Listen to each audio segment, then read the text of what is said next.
आजचा हा वासंती हळदी कुंकू समारंभ यंदा या समारंभाचे 39वे वर्ष आहे। या निमित्ताने वेगवेगळ्या कार्यक्रमाचे आयोजन वाचनालयात होत असते। प्रमुख पाहुण्या जयाताई, उपस्थित पदाधिकारी, प्रायोजक सौ अनुया टिळक यांना मी विनंती करते त्यांनी दीप प्रज्वलन आणि देवी पूजन करून कार्यक्रमाचा श्रीगणेशा करावा। सौ इंदुमती टिळक यांच्या स्मरणार्थ सन 1985-86 सालापासून आयोजित केला जातो। यंदा या समारंभाचे 39वे वर्ष आहे। हळदी कुंकू समारंभानिमित्ताने वाचनालयात दरवर्षी आपण पुस्तकांची आरास मांडतो। एक वर्ष आपण शांता शेळके यांच्या पुस्तकांची आरास केली होती। एक वर्ष संत कवयित्री यांच्या पुस्तकांची आरास होती। गदिमांच्या पुस्तकांची आरास आपण एक वर्ष केली होती। यावर्षी आपण प्रवास वर्णन यावरील पुस्तकांची आरास केली आहे। आता वाचनालयाविषयी थोडी माहिती। 150 वर्षाची वाचनालयाची परंपरा आहे। आपण वाचकांच्या सोयीसाठी विश्रामबाग येथे दांडेकर मॉल शेजारी जुलै 2024 पासून वाचनालयाच्या शाखेची सुरुवात केली आहे। दर मंगळवारी आणि शनिवारी दुपारी 5 ते 7 या वेळेत तेथे पुस्तकांची देवघेव होते, तरी वाचकांनी याचा लाभ घ्यावा। नमस्कार, माझं नाव ऋतुजा नांदगावकर आणि मी आयुधा माइंड केअर या संस्थेमध्ये थेरपी असिस्टंट म्हणून काम करते। आयुधा माइंड केअर ही एक सायकोलॉजिकल सर्व्हिसेस प्रोव्हाइड करणारी संस्था आहे जी आपल्या गणपती पेठेमध्ये आहे। तर आपले श्रीकांत जोशी सर आणि डॉक्टर सई जोशी यांनी आयुधा माइंड केअर या संस्थेची स्थापना केली। डॉक्टर सई जोशी यांची सायकोलॉजीमध्ये PhD झालेली आहे। त्यांना 10 ते 12 वर्षाचा या फील्डमधला अनुभव आहे। त्या सध्या लंडनमध्ये ॲज अ सायकोलॉजिस्ट म्हणून काम करत आहेत आणि मला सांगण्यास आनंद होतो की सध्याच त्यांना नुकतंच ऑक्सफर्ड युनिव्हर्सिटीमध्ये लेक्चरसाठीही बोलवण्यात आलं होतं। तर यांच्या मार्गदर्शनाखाली इथली आयुधा माइंड केअर ही संस्था कार्यरत आहे। इथे आम्ही एन्झायटी, डिप्रेशनपासून study habits, career counselling, relationship, परत मॅरेज काउन्सिलिंग या सर्व सर्व्हिसेस प्रोव्हाइड करतो। तसंच आम्ही पूर्ण भारतभरही काम करतो आणि भारतातील बाहेरील देशांमध्ये लंडन, जर्मनी, स्वित्झर्लंड आणि फ्रान्स अशा देशामध्ये सुद्धा आम्ही सर्व्हिसेस प्रोव्हाइड करतो। तर सध्या आमचं ॲप्टिट्यूड टेस्ट हे आम्ही सध्या चालू केलेले आहेत आणि ॲप्टिट्यूड टेस्टबद्दलची माहिती द्यायची तर ॲप्टिट्यूड टेस्ट अशा असते की ज्याला काही अभ्यास नाही करावा लागत। 1 तास ते 1.5 तासाची छोटीशी टेस्ट असते जिथं आपल्या ॲबिलिटीज, आपल्या आवडीनिवडी, आपले विचार करायची पद्धत या सगळ्या गोष्टी समजून घेऊन भरपूर करिअर ऑप्शन्समधून एखादा कोणता तरी मार्ग शोधण्यासाठी आपल्याला ते मदत करतं। तर अशा भरपूर सर्व्हिसेस आम्ही प्रोव्हाइड करतो। तर आज या कार्यक्रमाच्या निमित्तानं मला आमच्या संस्थेबद्दल थोडीशी ओळख करून दिल्याची संधी दिली याबद्दल मी वाचनालयाची आभारी आहे। So thank you so much. यानंतर कार्यक्रमाचे स्वागत आणि प्रास्ताविक करण्याची विनंती संस्थेचे कार्यवाह सुहास करंदीकर सरांना करते। वासंती हळदी कुंकू कार्यक्रमानिमित्त जमल्या आपल्या सर्व माता भगिनींचं वाचनालयाच्या वतीनं मी सहर्ष स्वागत करतो। आजच्या प्रमुख पाहुण्या जयाताई जोशी, व्यासपीठावरील मान्यवर, संस्थेच्या 2 ज्येष्ठ संचालिका पाटणकर मॅडम आणि गायत्री कुलकर्णी मॅडम आणि आपणा सर्वांचं वाचनालयाच्या वतीने स्वागत करतो। वाचनालयाबद्दल आपणा सर्व सांगलीतल्या लोकांना माहिती आहेच। 156वं वर्ष हे वाचनालयाचं चालू आहे। वाचनालयात जवळपास 1 लाख वेगवेगळ्या विषयांची पुस्तकं आहेत आणि वाचनालय विविध कार्यक्रम वर्षभर आयोजित करत असतं। जसं की महिलांसाठी स्पर्धा आहेत, लहान मुलांसाठी स्पर्धा आहेत, विद्यार्थ्यांसाठी स्पर्धा आहेत। वेगवेगळे पुरस्कार वाचनालयाच्या वतीनं देतो। कथालेखनासाठी पानवलकर पुरस्कार, संत साहित्याच्या प्रसार आणि लेखनासाठी संत रामदास स्वामी पुरस्कार, सामाजिक कार्यासाठी आद्य क्रांतीवीर वासुदेव बळवंत फडके पुरस्कार आणि काभालिमय विक्रम पारितोषिक अशी वेगवेगळे पुरस्कार वाचनालयाच्या वतीनं प्रायोजकांच्या दिलेल्या मदतीतून आपण दरवर्षी देत असतो। विद्यार्थ्यांसाठी वक्तृत्व स्पर्धा, पाठांतर स्पर्धा, आता पुढच्याच आठवड्यात आपली जास्तीत जास्त पुस्तके वाचा स्पर्धा ही शालेय विद्यार्थ्यांसाठी सुरू होते। शाळेच्या सुट्टीमध्ये त्यांनी इथं येऊन पुस्तक वाचायचं पूर्वी असं होतं, पण आता आपण घरी पण त्यांना पुस्तक न्यायला अलाउड करतो आणि त्यांनी ते वाचलेल्या पुस्तकातलं एक एक पान म्हणजे त्यांनी काय वाचलं एका पुस्तकाबद्दल तर ते लिहायचं आणि त्याच्यावरनं आपण तटस्थ परीक्षकांच्याकडून त्यातले नंबर काढतो आणि साधारण पहिल्या क्रमांकाला 750 रुपयाची पुस्तकं, दुसऱ्या क्रमांकाला 500 रुपयाची पुस्तकं आणि तिसऱ्या क्रमांकाला मला वाटतं 250 का 300 रुपयाची पुस्तकं आणि प्रत्येक भाग घेणाऱ्या विद्यार्थ्याला 100 ते 150 रुपयाचं चांगलं पुस्तक आपण दरवर्षी भेट देत असतो. असं वाचनालयाच्या वतीनं विविध कार्यक्रम दरवर्षी चालू असतात. वाचकांची संख्या दिवसेंदिवस कमी होते असं सगळीकडे ओरड आहे. माझं आपणाला सर्वांना सांगणं आहे की नवीन पिढीला वळण लावण्याचं काम घरातली गृहिणी माता हीच करत असते. तर नवीन आपल्या पालकांना, आपल्या नातवंडांना आपण वाचनाची गोडी लागावी यासाठी प्रयत्न करावेत. मोबाईल वापरू नका असं सांगून कोण आता वापरायचं वापरणार नाही असं होणार नाही, पण मोबाईलचा वापर जरुरीपुरता करून कमीत कमी करावा. आणि आता त्याचे दुष्परिणाम हळूहळू आता दिसायला लागलेत. म्हणजे 18 सालीच इथं वरिष्ठ शास्त्रज्ञ रघुनाथ माशेलकर आले होते. त्यांनी त्यावेळेला इथं पण सांगितलं होतं, भाषणात पण सांगितलं होतं की मोबाईलच्या वापरामुळं अटेन्शन टाईम मुलांचा प्रचंड प्रमाणात कमी व्हायला लागला. आणि तुम्ही म्हणजे ऑब्झर्व केलं असेल स्वतःशी मनाची विचार केला तर आपलाही अटेन्शन टाईम किंवा ग्रास्पिंग हे कमी होते मोबाईलमुळं. आपण पटकन एखादी गोष्ट आपल्या लक्षात येत नाही. पूर्वी मोबाईल नसताना आपल्या कितीतरी फोन नंबर लक्षात असायचे, पाठ असायचे. आता तुम्हाला कुठलाही नंबर लक्षात राहत नाही कारण तुमच्या खिशातच सगळे डिरेक्टरी असते. आणि ते वापरायचं कसं हे शेवटी ज्याचं त्याच्या प्रत्येक व्यक्तीवर आहे. पण त्यातनं वेळ काढून किंवा त्यातनं मुद्दा म्हणून हे करून वाचनाकडं जास्तीत जास्त नवीन पिढीनं वळावं यासाठी आपण सर्वांनी प्रयत्न करावेत. वाचल्याशिवाय माणसाचं व्यक्तिमत्व घडत नाही. आपल्याला याच्यावर जी माहिती मिळते ती सगळी तयार असते. सर्वांगीण माहिती होत नाही. एखाद्या विषयाबद्दल आपल्याला सर्वांगीण माहिती करून घ्यायची असेल तर त्या विषयावर वेगवेगळ्या लोकांनी लिहिलेली पुस्तकं वाचल्याशिवाय आपल्याला वेगवेगळे पैलू त्या विषयाचे कळत नाही. त्यामुळं वाचनाला पर्याय नाही. त्यामुळे आपण सर्वांना परत एकदा मी वाचनालयाच्या वतीनं विनंती करतो. आपल्या विश्रामबागमध्ये पण आपण आता मगाशी सांगितलं त्याप्रमाणे देवघेव सुरू केलेली आहेत आठवड्यातून 2 दिवस. तर विश्रामबागमध्ये बहुसंख्य आपली मित्रमंडळी नातेवाईक राहत असतील तर त्यांनाही आपण आवाहन करा. आपणापैकी कोण वाचनालयाचे सभासद नसतील तर सभासद व्हा आणि वाचनालयाच्या या वाचन संस्कृतीच्या वर्धापन कार्याला आपलाही हातभार लावा एवढं मी आवाहन करतो आणि थांबतो. धन्यवाद.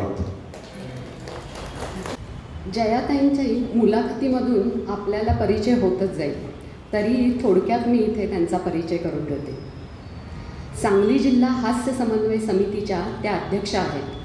सांगली जिल्ह्यात त्यांनी 25 हास्य क्लब काढलेले आहेत. जायंट्स इंटरनॅशनल या संस्थेच्या त्या पदाधिकारी आहेत. त्यांचे आकाशवाणी सांगलीवरून चिंतन या कार्यक्रमाचे 40 भाग प्रसारित झाले आहेत. वृद्धांसाठी, स्त्रियांसाठी बरीच कार्य त्या करत असतात. स्त्रियांना वेगवेगळ्या विषयांवर त्या मार्गदर्शन देखील करतात. या सगळ्याबरोबरच स्त्री सखी महिला मंडळाच्या त्या अध्यक्ष आहेत आणि तिथेसुद्धा वेगवेगळ्या उपक्रम त्या राबवत असतात. दासबोधाच्या 3 परीक्षा त्यांनी दिल्या आहेत. तसेच 6 वर्ष शंकराचार्यांची अनेक स्तोत्रे, रुद्र या गोष्टी त्या शिकल्या आहेत.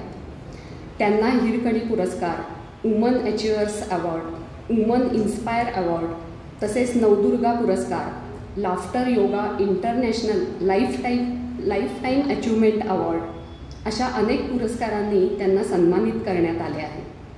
आता मी गायत्री कुलकर्णी यांना विनंती करते त्यांनी जयाताईंचा सत्कार करावा.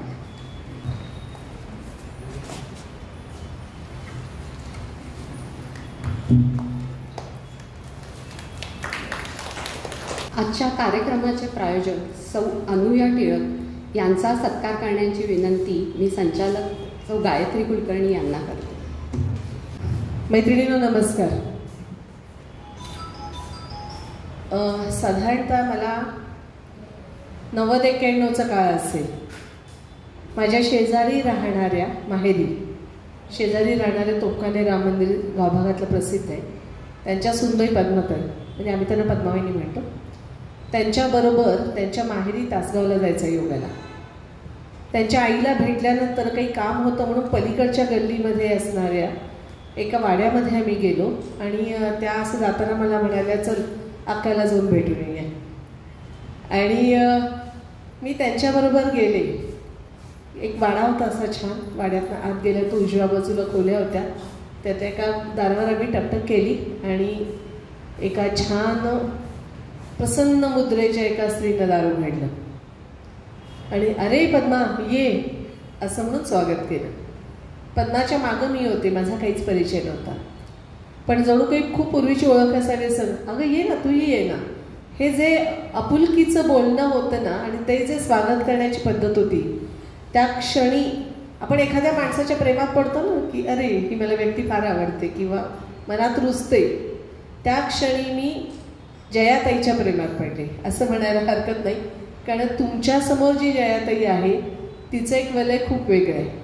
ती हास्य क्लबची मेंबर असेल की ती योगाची असेल किंवा जायंट्सचं काम करणारी, स्त्री सखीचं काम असेल, बाकी बऱ्याच गोष्टीमध्ये ती काम करते, सामाजिक सांस्कृतिक जे काही असेल. पण त्याच्याही पलीकडे जाऊन एक व्यक्ती म्हणून मी जिला पहिल्यापासून ओळखते, त्या व्यक्तिमत्वाचा परिचय करून द्यायचा होता आणि म्हणून आजच्या मुलाखतीचं प्रयोजन. खरं तर कदाचित असं सगळ्यांना वाटलं असेल की अरे हिचं सगळंच काम आम्हाला माहिती आहे, काय आम्हाला ऐकायला मिळणार. पण आज नक्की मी सांगते, ज्या उपस्थित आहेत त्यांना खूप वेगळी जयाताई आज पाहायला मिळेल याची खात्री मी सुरुवातीलाच देते. तिला स्वागत करते तिचं आपल्या सगळ्यांच्या तर्फे. मला तुला जयाताई कालखंडात घेऊन जायचं आहे, ते म्हणजे जया इनामदार, तिथपासनचा प्रवास आपण सुरू करूया. मूळ गाव तुमचं कुठलं आणि तुझ्या बालपणाविषयी जरूर ऐकायला आवडेल. कारण त्या काळामध्ये तिचे आईवडील दोघंही नोकरी करणारे होते. तिघी बहिणी आणि 2 भाऊ असं असणारं इनामदारांचं कुटुंब थोडं सुखवस्तू होतं, पण घरात ना अत्यंत कडक वातावरण होतं. मी तो अनुभव घेतला आहे, म्हणजे काकूंचा अनुभव घेतला आहे. पद्मावहिनींच्याकडे आल्यानंतर त्यांना इतकी शिस्त लागायची, जराही गैरवागलेलं. हे सगळं ज्यावेळी मी बघितलं त्यावेळी जयाताईकडे बघते, तिच्या व्यक्तिमत्वाकडे बघते, तिचं सामाजिक काम बघते. या सगळ्याची पाळंमुळं कुठंतरी लहानपणात रुजलेली असतात. ते बीज कसं होतं आणि कशी त्याची सुरुवात झाली, ते बालपण कसं होतं त्याविषयी जाणून घेऊ. खूप जणांना असं वाटतं की माझं माहेर हे तासगाव असावं, असं बऱ्याच जणांना वाटतं. त्याला कारण पण आहे की लग्नाच्या आधी आईवडिलांची बदली म्हणून आम्ही तासगावला आलो. त्यामुळं शाळेतसुद्धा शिक्षण तासगावला झालं. कन्याशाळेमध्ये होते मी, नंतर कॉलेजला होते, आता जे वसंतदादा हे म्हणतात त्या कॉलेजला. पण बदलीमुळं आम्ही त्या ठिकाणी आलो. मूळ गाव आमचं तासगाव नव्हे, म्हणजे सासरही नाही आणि तासगाव माझं गाव आहे. वडूज किंवा वडूजच्या पाशी सुद्धा एक छोटं गाव आहे, दरूज म्हणून गाव आहे. तर खेडेगाव आहे अगदी एक छोटंसं असं. आणि आता भावानी वगैरे घरं वडूजला बांधली की अगदी खेडेगावात नको म्हणून, तर आता वडूज हे बाहेर आहे. पण तरीसुद्धा गाव आमचं आहे. प्रत्येक वेळेला वडूजला गेले की तिथे जाऊन आल्याशिवाय चैन पडत नाही. आणि तू जशी म्हणलीस की जया इनामदार, तर खरोखरच इनामदारकीच आहे माहेरी माझ्या. अजूनही खूप सारी आहे. पूर्वी 5 गावं इनाम मिळालेली आहेत आम्हाला, म्हणून आडनाव इनामदार झालं. आणि खूप सारं जे आपण म्हणतो ना इनामदारकीचं वैभव वगैरे, त्यावेळेला पूर्ण चौसोपी वाडा 3 मजली असा त्यावेळेला होता. माझे आजोबा आणि 2 चुलत आजोबा आणि त्यांची सगळी वंशावळ ही त्या वाड्यात असायची. सुट्टीला येणं, मग ती आंबराई, म्हणजे आता इथं आपण आंबराई म्हणतो, पण 40 झाडं एका जागेला अशी आमची आंबराई, असं म्हणजे वैभव होतं. आणि ते खूप उपभोगलेलं आहे लहानपणापासून. आणि अजूनही तिथं गेलं की बरं वाटतं. आता वडील नाहीत, आई वडील, पण काका काकू, म्हणजे असं वाटतच नाही आम्हाला की एक खूप चांगले रिलेशन, हेल्दी रिलेशन सगळ्यांशी ठेवायचे हे माझ्या मनाचं पण असतंय. आणि लोक पण मला खरं तशीच गाठ पडत गेली. त्यामुळे असं वाटतच नाही की आता दररोजला गेलं म्हणजे आपले आई वडील नाहीत, आपण कुठं माहेरी नाही. तर आणि तीही तितकीच चांगली आहे. प्रत्येक वेळेला भावाकडे वडीलला गेले की मी तिकडे जाऊनच येते. आणि मग नंतर आईवडिलांच्या, म्हणजे आधी सातारला होते वडील, STमध्ये मॅनेजर होते ते. आणि सातारनंतर मग शालेय शिक्षण 7वीपर्यंत सातारच्या कन्या शाळेत झालं. दोंडो केशव कर्वे यांची शाळा होती, तिथं झालं. आणि तिथून आईवडिलांची बदली झाली म्हणून मग आम्ही तासगावला आलो. आणि त्यामुळं मग तुला ते पुढचं शिक्षण वगैरे आणि हे, आणि मग नंतर LICमध्ये मिस्टर, त्यांचीही बदली तासगावलाच असल्यामुळं लग्नानंतरचा पण खूप काळ तासगावमध्ये गेला. आईवडिलांविषयी बोलायचं झालं तर मला असं आठवतं की आमच्या एकदा गप्पा चालल्या त्या, किंवा आमच्या पद्मावणी, मी मुद्दामून त्यांची सगळ्यात धाकटी बहीण, ती माझी खूप छान मैत्रीण. त्यामुळं खरं सगळं ह्या कुटुंबाचं वैशिष्ट्य असं आहे की तिघी बहिणी दिसायला अतिशय छान. तिघी बहिणींचं वैशिष्ट्य म्हणजे खरं तर घरातलं खूप कडक वातावरण, म्हणजे दळपाला वडील सोडायचे नाहीत. आपल्याकडे दळण आणायला जातो ना आपण गिरणीवरती, का तर छोटं गाव आहे, माणसं कशी असतात, तर त्यांनी बाई ठेवली होती की नाही जायचं तुम्ही बाहेर. म्हणजे अशा ह्याच्यामधनं एकदम असं वेगळं क्षेत्र हे निवडणे, त्यात काम करणं, त्याचा आलेख आपण आता बोलण्यात येणारच आहे. पण प्रत्येकीनं आपल्या आपल्या क्षेत्रात खूप चांगलं नाव कमवलं. पद्मावणी या उत्तम खेळाडू होत्या, म्हणजे पण आता त्या सनातनचं अतिशय सुंदर काम करतात. ताईची मधली जी बहीण आहे तिनं PNG म्हणजे गाडगे सराफांच्याकडे उत्तम नोकरी केली. जोशीबाई म्हणून त्या प्रसिद्ध होत्या गाडगे यांच्यातल्या, अगदी घरच्यांपैकी त्यांच्या, आणि विश्वासू म्हणून. आता नुकतीच ती निवृत्त झाली आणि आता पुण्यात स्थायिक झाली. आणि त्या सगळ्यांच्यात या पाची बावन्नांच्या ज्येष्ठ म्हणून खरं तर ताईचं नाव घ्यायला लागेल. घरात तिला अक्का म्हणतात सगळेजण. पण हे मोठे पण जेवढं छान असतं ना तेवढं जबाबदारीचं असतं. काही अडचणींना त्यावेळी तोंड द्यावं लागतं, कारण आई नर्सिंग करत होती. तर तो काळ कसा होता, मग तो अभ्यास असेल, भावंडांना सांभाळणं असेल, ते सगळं कसं तिनं ती तारेवरची कसरत कशी सांभाळली, त्याविषयी थोडं सांगशील? खरंच आहे, मी म्हटलं तसं आर्थिक दृष्टीने आम्ही समृद्ध होतो, म्हणजे पैशाची कमी नव्हती खूप अशी. पण तरीसुद्धा एक तेव्हा सगळ्या गोष्टीला चला पैसा आहे म्हणून बाई कामाला ठेवूया सगळ्या गोष्टीला, आणि चाललंय असा तो काळ नव्हता. मग माझी आई आधी नर्स होती, नंतर मेट्रन झाली. आणि त्यांची सर्व्हिस म्हणजे अगदी शाळेतल्या शिक्षकांची असते तशी नसते. सकाळी 8 रात्री, किंवा कधी रात्र पाळी वगैरे सुद्धा तिला असायची. वडील पण STमध्ये असल्यामुळे त्यांच्या ह्याच्यात ऑफिसमध्ये त्यांचं काम चालायचं त्यांच्या ऑफिसमध्ये.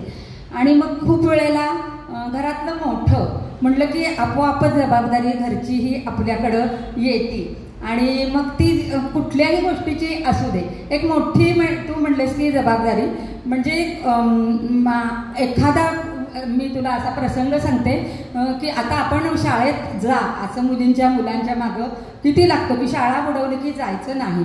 पण पूर्वी माझी आई सर्व्हिस करत असल्यामुळे आमच्याकडे जर खूप पाहुणे आले तर कोणतरी पाहिजे घरात. मग आणि पूर्वीचे ते पाहुणेही कसे असायचे, म्हणजे आम्ही आलो तुम्ही सगळे निघून चाललात काय, असं चालायचं नाही त्यावेळेला. तर आई मला माझी सांगायची आजच्या दिवस तू शाळेत जाऊ नकोस. म्हणजे हे तिला सगळं कळत होतं, शिक्षणाचं महत्त्व कळत होतं, सगळं कळत होतं. तरी काळ वेळ बघून मोठी जी असते तिला ह्या गोष्टी ॲडजस्ट करायला लागतात. आणि त्यामुळे आई सांगायची आता 1-2 दिवस तू शाळेत जाऊ नकोस, पाहुणे आहेत तर मला काय रजा मिळत नाही आहे, एखाद दिवशी मला रजा मिळाली की मग तू त्या दिवशी जा. असं करून ते पाहुणे वगैरे पण आम्ही ॲडजस्ट करायचो. किंवा तुला जसं म्हटलं की माझं आजोळ अहमदनगर, जन्म पण माझा अहमदनगरचा, आजोळी होत असतो पहिल्या मुलाचा. तर तिकडं सुद्धा आता खूप आजोळी आजी आजोबा वगैरे, तर सुट्टीला गेलं तर ह्या सगळ्या जणांना मला घेऊन जायला लागायचं. आणि माझी सुट्टी म्हणजे कशी असायची, इथं जे मी भावंडांचं करायचे जे काय सगळं अगदी माझ्यापेक्षा सगळी 2-2 वर्षांनी लहान, म्हणजे 10-11 वर्षाची असताना जर सुट्टीला गेले तर माझी सुट्टी म्हणजे इथं जे करायचं मी त्यांचं ते फक्त नगरला जाऊन करायचे, अहमदनगरला. ह्याच सुट्टीत बदल असायचा माझा. तर असं खूप साऱ्या गोष्टी कराव्या लागतात आपण जेव्हा मोठं असतो तेव्हा.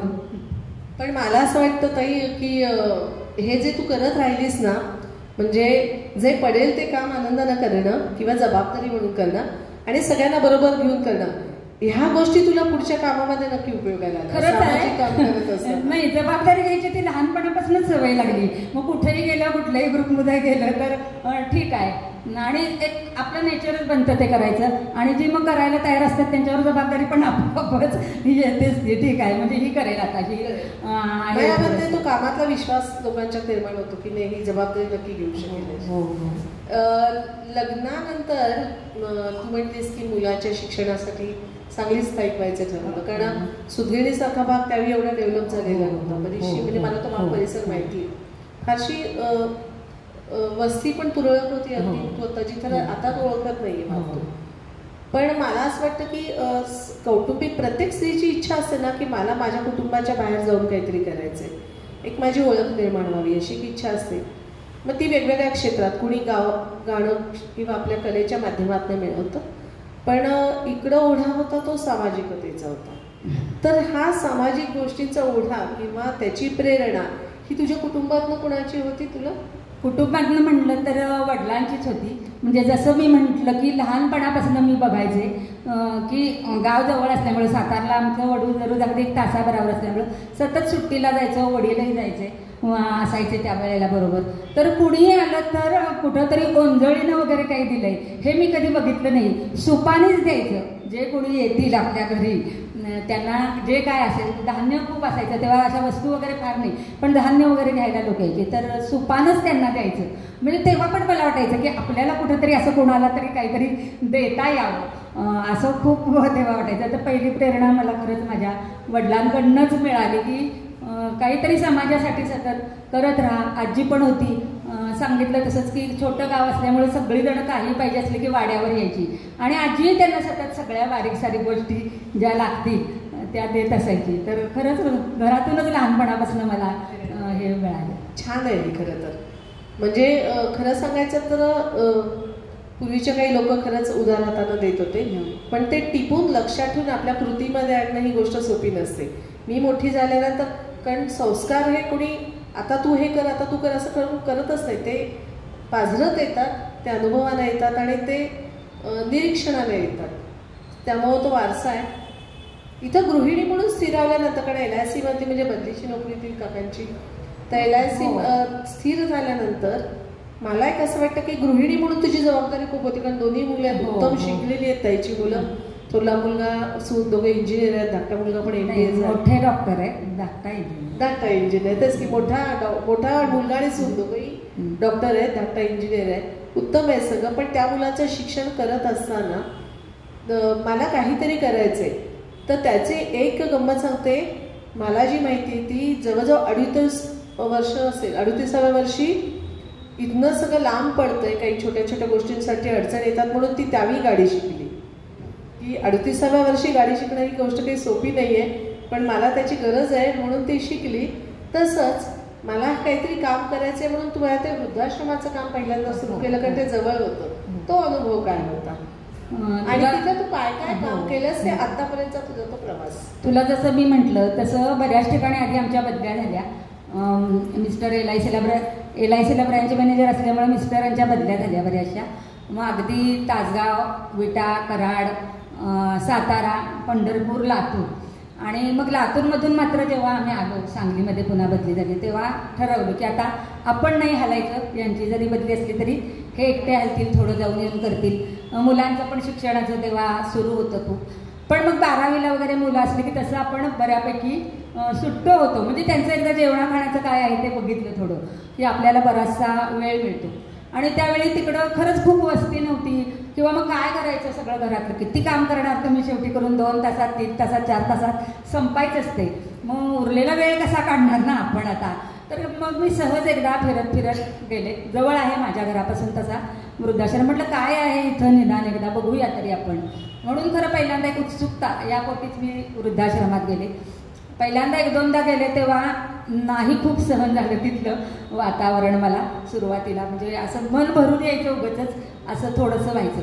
पण मग वाटलं की नुसतंच मन भरून येऊन आणि नुसतंच हे वाईट वाटून त्यांच्याविषयी काहीच उपयोग नाही आहे. तर त्यांच्यासाठी काही करता आलं तर ते सगळ्यात आपल्याला महत्त्वाचं आहे. मग मी तिथं बघायचे बरेचसे देणगीदार यायचे, मोठ्या मोठ्या देणग्या द्यायचे, काहीतरी मोठ्या वस्तू देऊन द्यायचे. तर त्या प्रकारे पण मी थोडं देते. म्हणजे एकदा तर मला तिथं आपल्या बायकांची भिशी असते, भिशी लागली मग मी म्हटलं आता चला घरात कुठं कोणाला पैसे मागत बसायचं, कारण स्वतः मी कुठल्याच दृष्टीनं कमावती नाही हे माझं म्हणजे एक कमतरता मी समजले. तर मला भिशी लागल्यावरती वृद्धाश्रमात नेऊन दिली. पण किती ती भिशी असणार, त्यातनं त्यांचं एक दिवसाचं तरी झालं असेल का नाही माहिती नाही. मग आपण आणखीन काय याच्यासाठी करू शकतो. मग तिथं गेले, लोकांशी बोलले, तिथले तेव्हा शरद पाटील होते त्या वेळेला, त्यांच्याशी बोलले. मग मी म्हटलं मी काय करू शकते, आणि मला उगाच केव्हा तरी यायचं आणि काहीतरी करायचं आहे असं नाही, तर मला डेली यायचं आहे इथं. मग वृद्धांशी पण बोलल्यानंतर असं थोडंसं कळालं की त्यांची आवड ह्या वयातली म्हणजे थोडी धार्मिकतेकडे, आपोआप अध्यात्माकडे झुकतात लोक. तर आपण ह्यांच्यासाठी काहीतरी ग्रंथ वाचन सुरू करूया. आणि मग मी त्यांची बरोबर वेळ थोडीशी बघितली की साधारण 11 ते 12:30 या वेळात ते मोकळे असतात. सकाळचं सगळं आवरलेलं असतं आणि 12:30 त्यांची जेवायची वेळ. तर मग मी त्यावेळेला म्हटलं की आपण या ठिकाणी जाऊन निरनिराळी धार्मिक पुस्तकं, ग्रंथ, जे काही आपल्याला वाचून दाखवता येईल ते त्यांना वाचून दाखवूया. मग आम्ही एक प्रार्थना सुरुवातीला म्हणायचो, शेवटी एक प्रार्थना आणि मध्ये एक तासाभराचं वाचन. तर वाचन म्हणशील तर मी असं ती लोक अशी होती की नुसते उगाचच ओव्या पटपट वाचून त्यांना कळत नव्हतं. तर सगळे ग्रंथ, जवळजवळ 21 ग्रंथ त्या ठिकाणी मी अर्थासहित वाचले, म्हणजे की त्यांना त्या ठिकाणी त्याचं सगळं ज्ञान म्हणजे कळावं त्यांना, म्हणून अर्थासहित वाचले.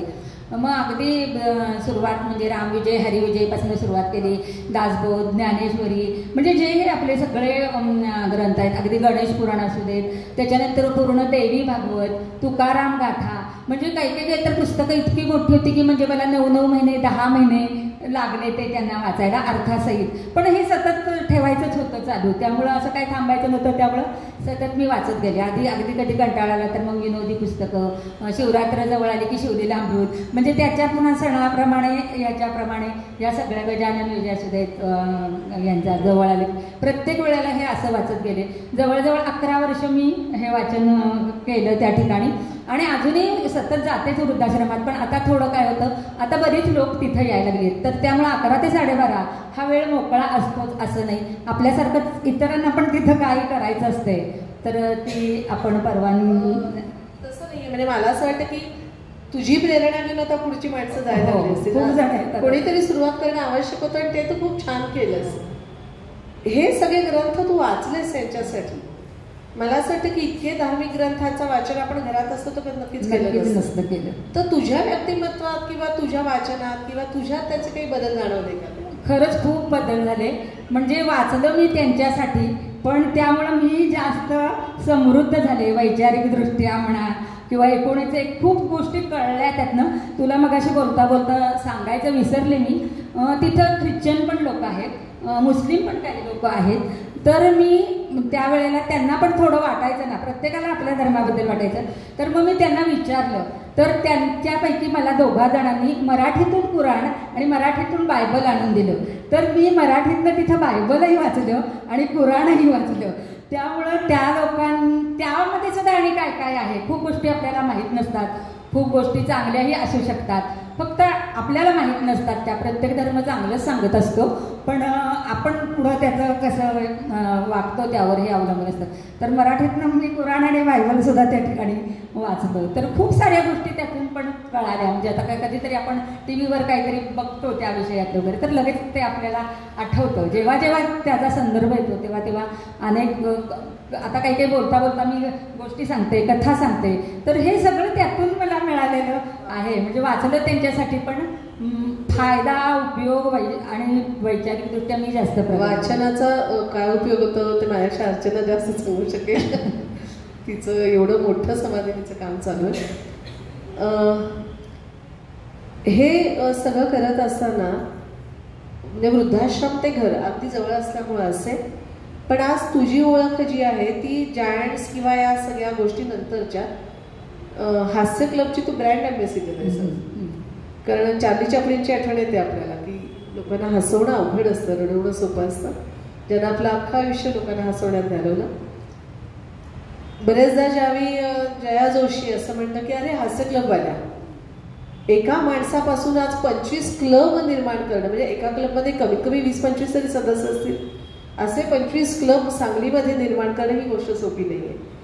तर हे हसणं ही संकल्पना मुळात तू ते कुठून ऐकलंस? हास्य क्लबाविषयी किंवा हास्य त्या थेरपीविषयी आपण असं म्हणून करणार माहिती, ती एक थेरपी आहे आपल्या मानसिक सगळ्या आजारांसाठीची. ती तू कुठून ऐकलीस? तू ती कशी आत्मसात केलीस? आणि आज एका व्यक्तीपासून तू कुणाला तरी पहिल्यांदा सांगितलं असेल ना की आपण हे करूया, आणि आय थिंक तू त्याचं ट्रेनिंग स्वतः घेतलंच जाऊन. तर त्या ट्रेनिंगविषयी आणि आता 25 क्लबापर्यंतचा प्रवास हा सांग. थोडक्यात सांगते मी अगदी. सुरुवातीला माझी एक मैत्रीण होती, ती पुण्याला हास्य क्लबमध्ये जात होती आणि तिची इथं ट्रान्सफर झाली कोळेकर म्हणून. आणि मग ती तिथं जात होती, त्यामुळे तिनं तिथलं माझ्यापाशी बोलून दाखवलं सुरुवातीला की अगं असं असं आहे आणि पुण्याला हास्य क्लब. आणि ते आधीपासून होते, सांगलीत खूप उशिरा सुरू झाले.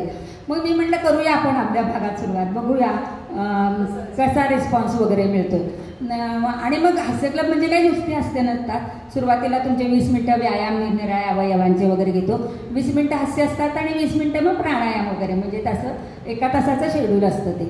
तर मग आम्ही सुरुवात केल्यानंतर खूप कमी लोक यायची किंवा नुसतं बघत जायची अशी, म्हणजे काय फार चाललेलं आहे वगैरे असं, किंवा आल्या तरी बायका सुरुवातीला. म्हणजे मला आठवतं त्रिकोणी बागेचे अरे काय लोक वेड्यासारखे असतात असंही वाटायचं ना आपण सुरुवातीला. आता आपण ते म्हणजे जागरूक झालो, पण तू म्हणतीस तसा अनुभव आहे. हो, असा सुरुवातीला अनुभव आला.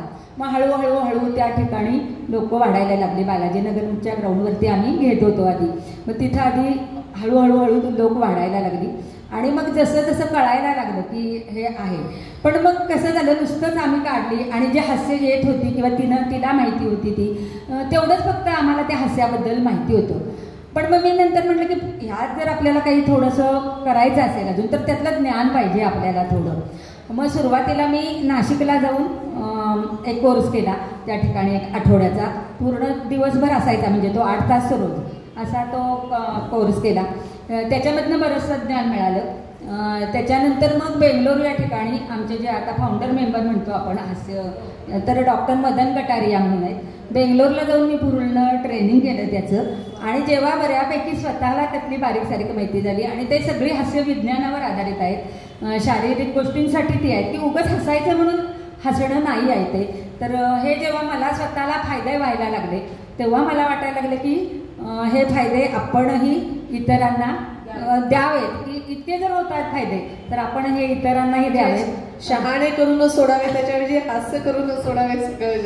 तर मग असं थोडंसं लक्षात आल्यानंतर मग मी निरनिराळ्या ठिकाणी काढायला लागले. मिरजेला काढले, सांगलीत 5-6 काढले, कवठे मंकाळला काढले, म्हणजे पूर्ण जिल्हाभर काढले. म्हणूनच सांगली जिल्ह्याची मी हे आहे. तर आणि स्वतः डॉक्टर मदन कटारिया यांनी मला ॲम्बॅसिडर, हास्य योगा ॲम्बॅसिडर ही पदवी त्यांनी स्वतःने मला दिलेली आहे. आणि सांगली जिल्ह्याची अध्यक्ष. तर पूर्ण जिल्हाभर मिळून मी 25 काढलेले, सांगलीत नाही. उल्लेख केला तो बऱ्यापैकी ग्रामीण भाग आहे. हो, एकतर ग्रामीण भागामध्ये आरोग्याच्या बाबतीत तशी सतर्कता फार कमी असते, म्हणजे योगा असेल किंवा हे. आणि मग हे तर हास्य योगा, म्हणजे हा तर एकदमच वेगळा प्रकार. तिथला काय अनुभव? तिथले म्हणजे माझ्या 2 मैत्रिणी सांगलीत आल्या होत्या, तर तेव्हा त्यांनी इथं बघितली ही आमच्या कार्यक्रम किंवा हास्य वगैरे, आणि मग त्यांनी इच्छा व्यक्त केली की आम्ही करतो. आणि कसं शेवटी मी काही सगळीकडे रोज जाऊ शकणार नाहीये, तर तिथं जाऊन तिथली लोक तयार करायची, 8-8 दिवस जाऊन, 10 दिवस जाऊन, मग पुन्हा महिन्यातनं एकदा जायचं, पुन्हा 2 महिन्यातनं एकदा जायचं. आणि एकदा त्यांचं शेड्यूल बसलं की ते हास्य क्लब सुरू राहतात. म्हणजे असं कधीतरी जाऊन पुन्हा आपण भेट दिली तर चालतं. आणि सगळ्या या गोष्टी एकमेकांवर, म्हणजे पूर्वी मी तासगावात होते म्हणून तासगावचा हास्य क्लब काढणं मला सोपं झालं. माझ्या मैत्रिणींमधनंच तिथं मी तो हास्य क्लब स्थापन केला. त्या हास्य क्लबच्याच मैत्रिणींमधनं पुन्हा जायंटचा क्लब स्थापन केला. म्हणजे एकदा आपण जोडायला गेलो ना लोक, की ती लोक पुन्हा अनेक ठिकाणी आपण जोडू शकतो. जोडण्याची किला तर खूप सुंदर आहे. हसून माणसं जोडता येतात असं आपण नेहमी म्हणतो, पण हास्य क्लबमुळे माणसं जोडता येतात असा हा अनुभव आहे. हास्य क्लबचा जसा तुझा अनुभव आहे तसं माझ्या मते नंतर तू जे काम केलंस ते जायंट्सचं सुरू केलंस, कारण इनरव्हीलचं काम केलंस. तर त्या कारण ती मुळात एकतर वेल नोन संस्था आहे, सामाजिक संस्था आहे. तुझं धार्मिक गोष्टींचं वाचन हा एक जसा भाग होता किंवा घरचे संस्कार हा एक जसा भाग आहे, तसं सामाजिक कामाकडे वळावं. कारण हास्य क्लब हा थोडासा योगाशी, आरोग्याशी निगडीत आहे. ग्रंथ वाचन हे धार्मिक बाबींशी किंवा संस्कारांशी निगडीत आहे. पण सामाजिक कामांकडे वळावं, म्हणजे महिलांसाठी तुझं जे काम आहे, मुलांसाठी जे काम आहे, त्याच्याकडं कसं वळावं असं वाटलं? असं काही प्रसंग किंवा असं काही आजूबाजूला काही प्रेरणास्त्रोत किंवा प्रेरणा तर कुठलं मिळाली हा एक भाग आहे, आणि का तू इकडे वळलीस, मला सामाजिक काम करायचंय महिलांसाठी, असं तुला का वाटलं? खरंच आहे. म्हणजे मला काही जणी म्हणतात की तू किती 5-6 ठिकाणी जोडलेली आहेस, असं काहींचं असतं. पण जसं मी तुला परवाही बोलले होते की मी माझ्या दृष्टीनं वेगवेगळ्या गोष्टींसाठी हे सगळं जॉईन केलेलं आहे. तर हास्य क्लब आणि पतंजलीची पण योग शिक्षिका आहे मी. हल्ली आता खूप करणं होत नाही मला, ते म्हणजे वेळ देता येत नाही, पण तरी पण जेव्हा असतं तेव्हा मी करते. स्वतः रामदेवजींच्याकडे जाऊन त्यांच्या पुढे 2दा ट्रेनिंग पूर्ण घेतलेलं आहे हरिद्वारला जाऊन. त्याच्याही नंतर हरिद्वारला मी खूप वेळेला गेलेली आहे. तर हास्ययोग आणि पतंजलीचं जे केलं ते आरोग्यासाठी केलं. म्हणजे माझं पण त्याच्याबरोबर आरोग्य खूप चांगलं राहिलं लोकांसाठी जेव्हा करत होते तेव्हा. त्याच्यानंतर मी तुला जसं म्हटलं की स्त्री सखी महिला मंडळ आणि हितगुज महिला मंडळ हे मी सांस्कृतिक गोष्टींसाठी किंवा इतर कलागुणांना वाव मिळावा, स्वतःच्या मनाला छान वाटावं, स्वतःला काही काय करायला मिळावं, ह्यासाठी हे 2 जोडले, हितगुज आणि आपल्या स्त्री सखी महिला मंडळात सुरुवातीला गेले. आता जरी तू म्हणले अध्यक्ष असले तरी सुरुवातीला मी याच गोष्टीसाठी तिथं गेले की मला काहीतरी करायला मिळावं, माझ्या आवडीच्या गोष्टी, आणि सांस्कृतिक एक त्याला टच आहे, आध्यात्मिक टच आहे. तर त्यासाठी मी ती 2 त्या ठिकाणी जोडली. आणि रोटरी म्हणजे इनरव्हील आणि हे जायंट्स वेलफेअर फाउंडेशन, हे गोष्टी मी सामाजिक गोष्टी करता याव्या की मी नेहमी म्हणते की जसं आपण मातृऋण, पितृऋण, गुरुऋण आहे, तसंच तुमचं समाज ऋण हे प्रत्येकानं जेवढं त्यांना होईल तेवढं समाज ऋण पण फेडलं. कारण खूप देतो समाज आपल्याला काही, मग समाजाकडनं तर आपल्याला एवढं मिळतं, तर आपण का नाही समाजासाठी काही करायचं. तर ह्या दृष्टीनं मी या जॉईन झाले.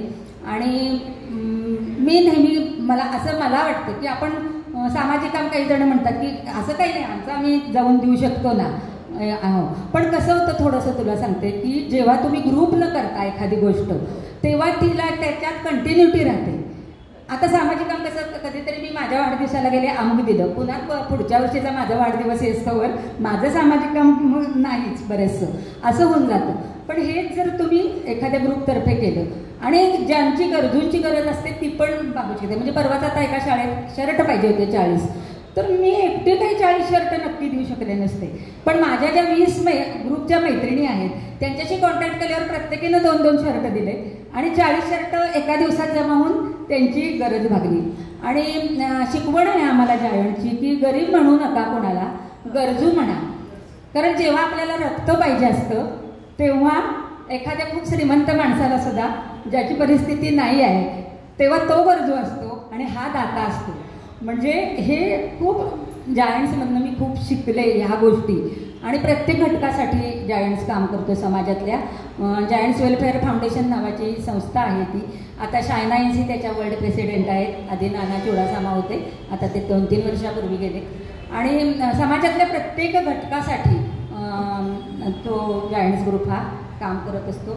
आणि म्हणून थोडंसं त्याच्याकडे बघण्याचा दृष्टिकोन पण बदलतो लोकांचा. म्हणजे मी एकटी आता कुठंतरी गेले, जया जोशी आल्यात असं जर म्हटलं तर खूप म्हणजे नाही एवढं हे होत, पण एक जायंट्सच्या क्लबच्या आलेल्या आहेत असं तुला वाटतंय? नाही असं नाही. जया जोशी आल्या नाही, तू आज समोर किती बायका बसल्या त्याचा विचार करू नको. ज्या आल्या नाही तर त्यांना नंतर वाटेल अरे आपण फार मोठं चुकलो. नाही, त्यांना मी सांगितलं की मला जया जोशी वेगळी दाखवायची होती, तसं नाहीये.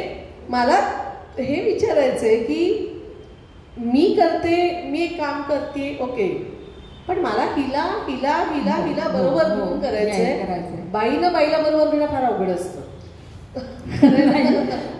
असंही मला नाही वाटत. म्हणजे मला तर खूप चांगल्या सगळ्या मैत्रिणी आणि स्वभावानं खूप मला मदत करणाऱ्या मैत्रिणी मिळाल्या. माझं उलट ऑब्जेक्शन आहे याला की असं म्हणू नये बाईनच बाईला.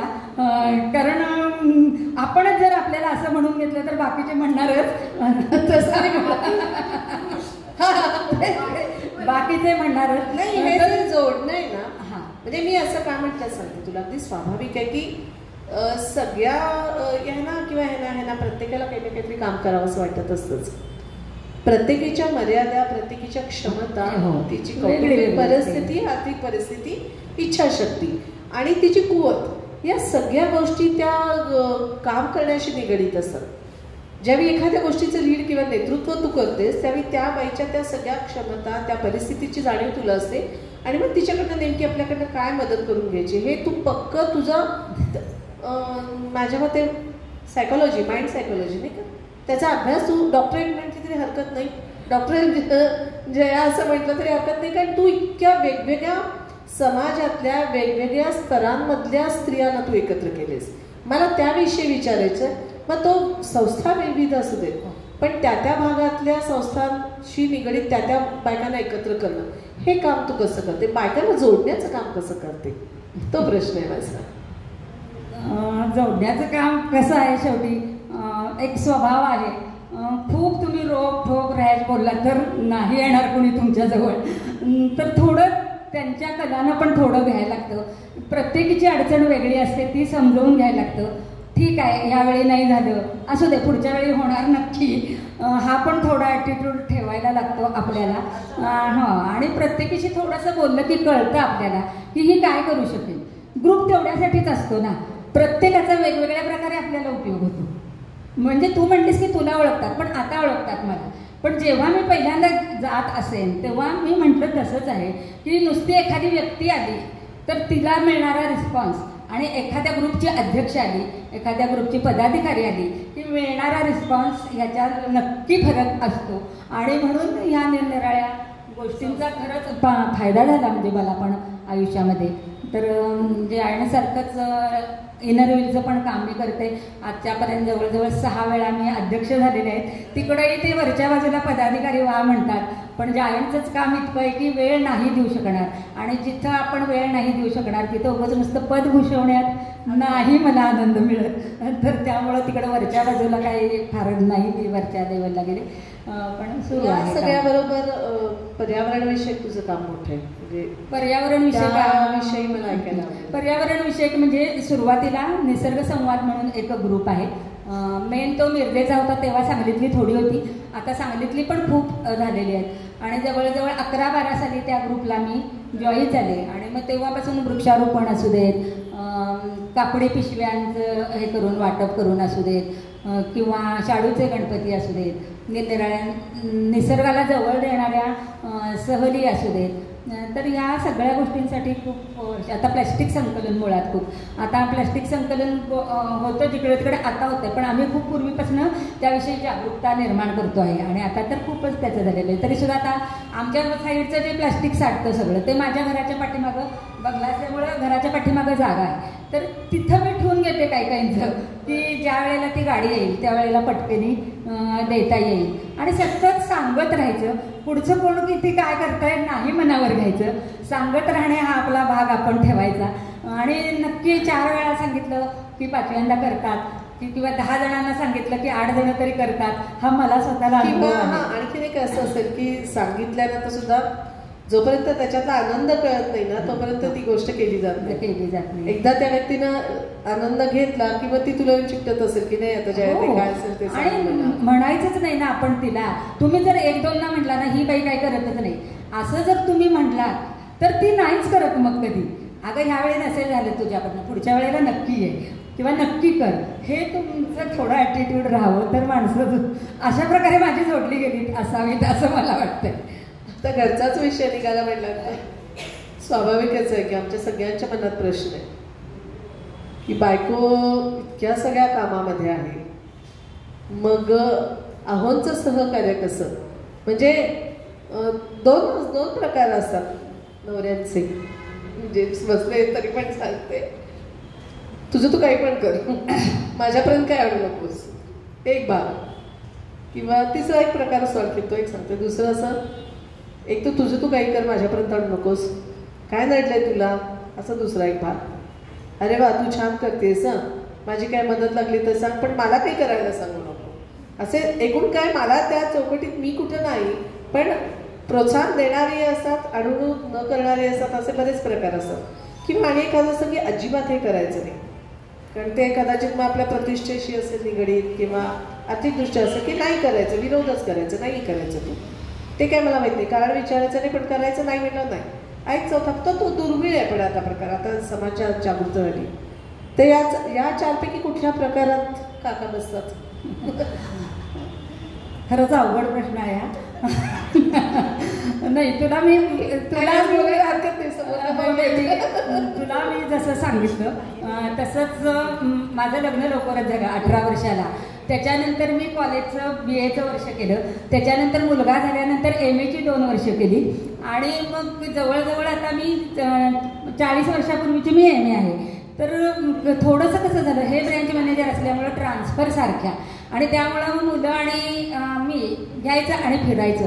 तर म्हणजे मला स्वतःला काही नोकरी करता आली नाही अजिबात, किंवा कुठं त्या काळात काही करायला आलं नाही. कारण जिथं बदली होईल तिथं हे ब्रँच मॅनेजर म्हणजे एजंट आणि डेव्हलपमेंट ऑफिसर यांच्यात हे उजाडल्यापासून रात्रीपर्यंत अगदी.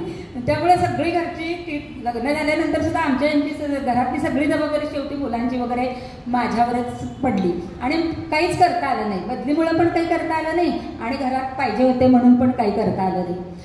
पण मग जसं आता इथं आलं तसं सुरुवातीला तर मी फक्त वृद्धाश्रमातच जात होते, बाकी नाही खूप, कारण अजूनही तेव्हा मुलांची लग्न नव्हती, काही हे नव्हतं.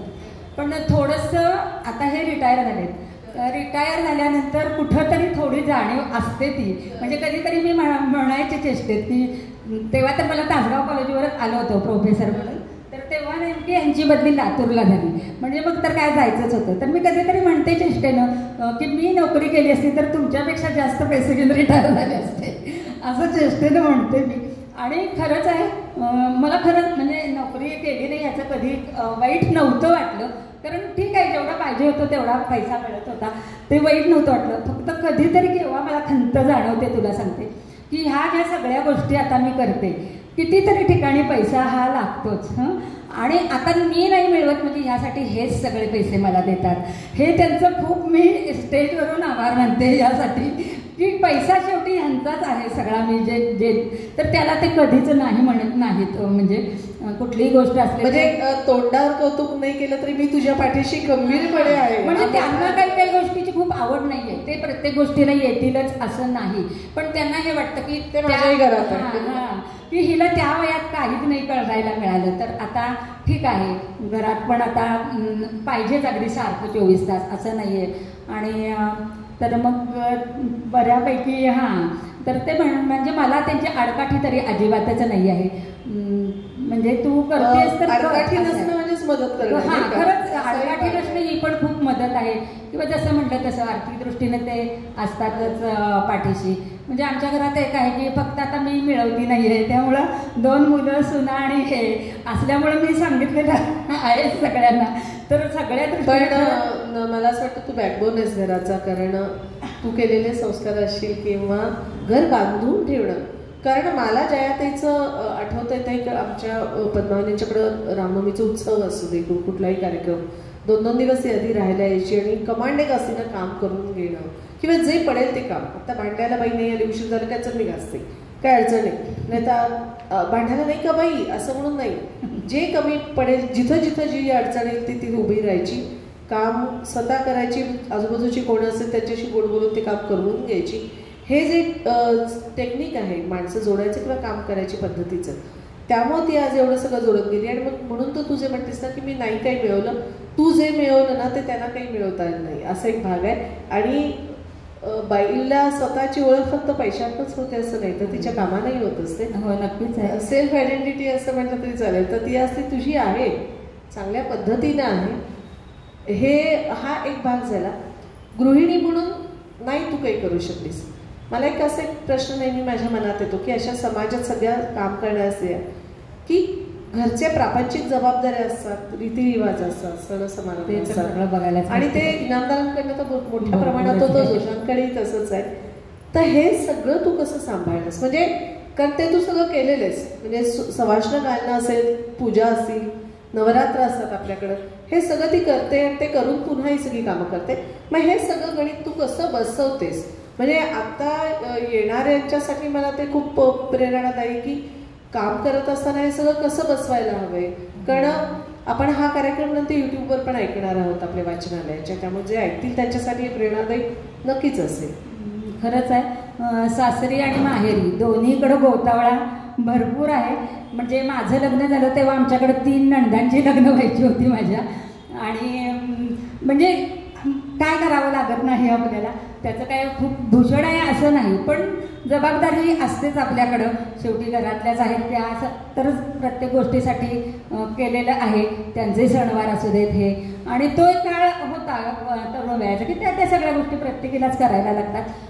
माहेरी पण म्हणजे सासरी 3 दीर 3 नणदा आणि आम्ही असा होता. माहेरी पण 2 भाऊ बहिणी. त्यामुळं सतत कोणाकडं काहीतरी असतंच आलटून पालटून. तर त्या वेळेला त्या जबाबदाऱ्या पार पाडल्यात. परंतु हे सगळं करत असताना सामाजिकही करायचं ही जेव्हा वेळ आली तेव्हा मी माझ्या रोजच्या डेली रुटीनचं एक टाईम मॅनेजमेंट बसवून घेतलं की कुठला वेळ कशाला द्यायचा घरात आणि कुठला वेळ आपण आपल्या कुठल्या गोष्टीला द्यायचा आहे. तर हे टाईम मॅनेजमेंट थोडं जर आपण सांभाळलं तर बऱ्याच काही गोष्टी आपण करू शकतो. त्याच पद्धतीनं मी केलेलं आहे. म्हणजे असं काही खूप नाही. पहाटे उठायची एकतर सवय आहे. म्हणजे 4:45चा गजर आहे. 5च्या पुढं मी कधी झोपलेली नसते. आणि घरातलं थोडंफार काम आवरून 6 वाजता फिरायला किंवा एखादा हास्य क्लबच्या ठिकाणी मी जाऊन येते. 7:15 बरं झालं. एका प्रतिथाबाईची दिनचर्या कशी असते ती या निमित्तानं कळलं. हा बरोबर आहे ना. माझ्याही मनात कुतूहल आहे. 4:45 म्हणल्यानंतर मी पण जरा विचार केला. अवघडच आहे, एवढं काही शक्य नाही आहे. पण कशी असते तुझी? 10वी-12वीच्या वेळेला जो गजर लावलेला आहे 4:45चा तो अजून मी बंद केलेला नाही. वा. ती वर्ष मी लवकर उठतेच आहे. आणि मग उठलं की जसं तुला सांगितलं तसं कधीतरी रात्रीचं काहीतरी थोडं काम राहिलेलं असतं तर ते पटपट आवरायचं, आपलं आवरायचं, फिरायला जाऊन हास्य क्लबला जाऊन यायचं. पूर्वी हेही लवकर उठायचे त्यामुळे कधीतरी डबा वगैरे असायचा. पण आता रिटायर झाल्यामुळे हे नाही उठत. मग उलट मलाही ते बरं पडतं. सगळीकडनं जाऊन आल्यावर मग यांना उठवायचं. मग त्यांचं काय चहा नाश्ता माझं वगैरे हे मग काय नेहमीसारखंच की देवाचं थोडंसं करायचं. आणि एक 10पर्यंत सगळं आवडतं. स्वयंपाकघरातलं काय असलं तर सून आणि मी दोघीजणी एकदम सुरुवात करतो करायला. संपेपर्यंत करायचं म्हणजे दोघी पण एकदम मोकळ्या होतो. ती पण डॉक्टर आहे, तिला पण हे वेळ द्यायला लागतो. LICची एजंट पण आहे ती. त्यामुळे तसं हल्ली सुना आल्या तरी सासवा मोकळ्या होत नाहीत. त्यामुळं घरातलं हे त्यांना करावंच लागतं. त्याला काय पर्याय नसतं आणि करावं आवडतं मला करायला. तू म्हणतीस तसे सगळे सणवार नवरात्र जे आहे. आणि ते कसं आहे घरातूनच खूप आहे. इकडं पण तू बघतेस की पद्माकडं आता राम मंदिर आहे तर धीरांकडं हनुमान मंदिर आहे. त्यामुळे आपोआपच ते घरातनं सगळ्या सतत करत आल्यामुळे ते रक्तातच भिनलंय होता. त्यातलं चुकून काही नाही केलं की खूप काहीतरी चुकलंय असं वाटतं. तर एक उठल्यापासून झोपेपर्यंत करत राहायचं. खूप वेळेला दिवस संपला की असं वाटतं अजून 1-2 तास असते दिवसाला तर बरं झालं असतं असं वाटतं. हा विचार फारच प्रेरणादायी आहे. थोडा हटके प्रश्न विचारते. या कामानिमित्त तुझे प्रवास बरेच घडले असतील. हो. भारताबाहेर कधी गेलीस? हो, दुबईला गेली आहे, सिंगापूरला ओके. गेली. मग ते ट्रिप म्हणून असेल किंवा तुझी मनोवृत्ती टिपण्याची, माणसं टिपण्याची प्रवृत्ती किंवा तिथलं काम आणि मग ते आपल्यात कसं करता येईल हा तुझा स्वभाव आहे मला माहिती येतो. तर ते तुझे परदेशातलं असेल किंवा भारतामध्ये तुझी काही फिरलीस वेगवेगळ्या ठिकाणी असेल.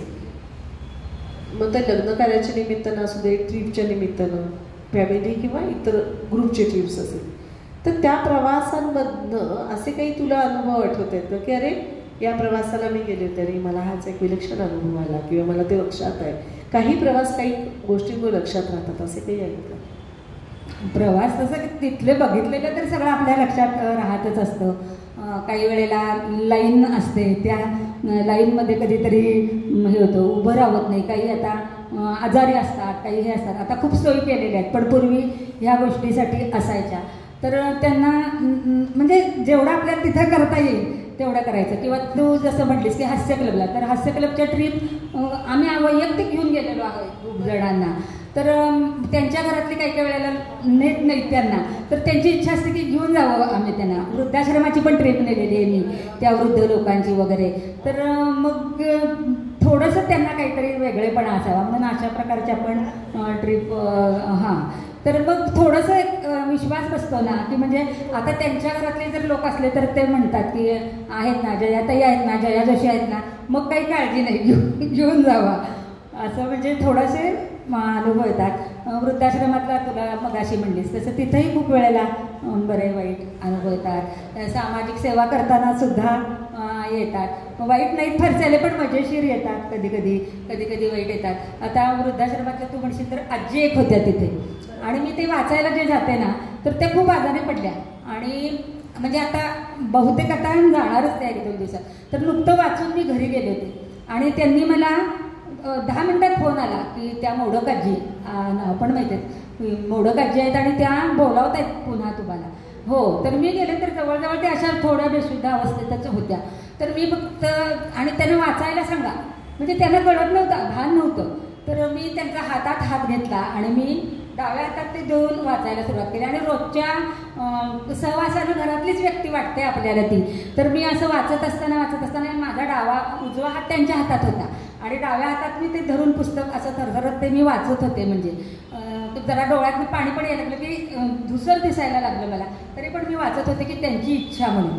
आणि मग त्यावेळेला तिथं बर्वे म्हणून होते, तर ते बर्वे म्हटले थांबावा मॅडम आता वाचन. म्हटलं का हो, गेल्यात म्हटले ते. म्हणजे तो स्पर्श मला अजूनही कधी असा जाणवतो की. पण मला वाटतं तुला जे आता यश मिळाले ना ताई, ही ती पुण्य आहे की जी, म्हणून मी म्हटलं ना की आज मला अशी व्यक्ती मांडायची होती की जी समाजमान्य खूप आहे. तिचं जया जोशी नाव खूप आहे, अरे ती जया जोशी होय असं एक होतं. हा, ती ना सगळीकडेच असते, पण ही सगळीकडं का असते, काय तिची भूमिका आहे, तिची मनोवृत्ती काय आहे, तिला तिथं का जायचंय, एक बाई हे सगळं करू शकते का, करायचं असेल तर तिला काय करायला हवंय, मग ती घराकडे दुर्लक्ष करत असेल का, असा एक आपल्या मनातला स्त्री सुलभ स्वभाव आहे. तर ते नाही आहे तसं. हे मला ते सगळं माहीत असल्या कारणानं मला एक असं वाटत होतं की हा एक वेगळा पैलू आहे तुझ्या आयुष्याचा की तो सगळ्यात पुढे यावा. आणि हा तू जो अनुभव सांगितलास, असे अनेक अनुभव तुझ्या आयुष्यात असतील की मग तो हास्य क्लबमधला असेल. कारण माझ्या ओळखीच्या एक आहेत श्रीदेवी शेट्टी म्हणून, तर त्या हास्य क्लबला त्यांचे जॉईन आहेत. तर त्यांना पहिल्यांदा त्या खूप कष्टातनं काढलं त्यांनी, म्हणजे सासरी खूप कष्टातनं काढलं होतं. आता मुलं स्थिर सवरत सगळं चांगलं आहे, सगळं छान होईपर्यंत मिस्टर अचानक गेले. मग मिस्टर गेल्यानंतर एक एकाकी पण येतं, कारण मुलं आपल्या संसारात असतात. तर हास्य क्लबमुळं आज शेट्टी काकू एकदम फ्रेश असतात, उत्साही असतात, एकदम अगदी आनंदी असतात, कुठेही ट्रिपला यायला तयार असतात आणि जिथं जिथं जाऊ तिथं जयाताईचं नाव काढतात की मी जी आज एवढी उत्साही आहे, मला जे पुन्हा जगण्याची प्रेरणा मिळाली ती जयाताईंच्यामुळे मिळाली. असं एखाद्या व्यक्तींना आपल्या माघारी सांगणं, हे तिलाही माहीत नाही, मी आता तुमच्यासमोर सांगते, हे माघारी सांगणं ही गोष्ट सोपी नाही आहे की एखाद्या व्यक्तीच्या मनात असं निर्माण करणं. हे सगळं करत असताना आज जेव्हा तू पाठीमागं जाऊन जया इनामदार म्हणून बघतेस स्वतःला आणि तिथपर्यंत आजच्यापर्यंतचा प्रवास, काय वाटतं तुला त्याविषयी, कसं वाटतं? मिळवलं खूप आहेस, पण एक तू स्वतःकडे स्वतःचा बघण्याचा एक प्रवास फार वेगळा असतो. हो, खूप म्हणजे खूप वेगळं, म्हणजे की असं म्हणजे मला माहिती नव्हतं की माझ्या बाबतीत असं काही घडेल. कारण कुठलीही गोष्ट खूप ठरवून नियोजन म्हणजे अगदी आता असंच करायचं तसंच करायचं असं नव्हतं. तर आपोआप हे होत गेलं. आता जसं मी तुला स्त्री सखी महिला मंडळाचं म्हटलं की असं खूप काही मला त्याचं व्हायचंच आहे असं माझं नव्हतं, पण खूप अभिमान आहे मला त्याचा. कारण आज ते मंडळच एवढं हे आहे, प्रतितयश आहे किंवा इतकं म्हणजे टॅलेंट भरलेलं आहे बायकांच्या मधून. त्या मंडळाचं वैशिष्ट्य मला ते म्हणजे शिस्तीचं मंडळ आहे, शिस्त म्हणून ते मंडळ प्रसिद्ध आहे. शिस्त खूप आहे आणि दर शनिवारी असतात. 250 बायका आहेत ना, जवळ 230 आहेत आता बायका. आणि एकतर खूप सगळ्याजणी हुशार आहेत, कुठल्या ना कुठल्या कलेमध्ये खूप पारंगत आहेत. आणि अशा महिलांचं मी अध्यक्ष हे मला त्याचा जास्त अभिमान वाटतो की माझ्यासारखी सामान्य स्त्री त्या मंडळाची अध्यक्ष झाली, हे माझ्यासाठी अभिमानाचं आहे असं मला वाटतं. तर खूप तिथं पण काम सुरू असतं आहे आमचं सध्या. आणि आता नुकती सुट्टी लागलेली आहे, पण दर शनिवारी वेगळं द्यायचं आणि उगाचच काहीतरी घेऊन तिथं चालत नाही. खूप छान आणि खूप हे कारण सगळ्या जणी दर्दी आहेत अनेक गोष्टींमध्ये. तर त्या मंडळाची पण मी हे आहे, याचा पण मला अभिमान आहे. आणि बाकीचं पण तुला म्हटलं तसंच आहे की जसं जसं करत गेले मी, जसं जसं मला सुचत गेलं तसं तसं करत गेले. जोडलेला माणूस शक्यतो तोडायचं नाही हे पण ठरवलं होतं.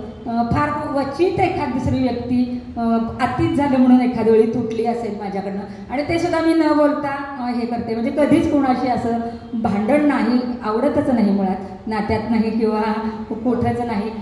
आणि तर मग अशा पद्धतीनं फक्त काय झालं असावं मला वाटतं, ही कंटिन्युटी राहिली माझी अनेक वर्ष.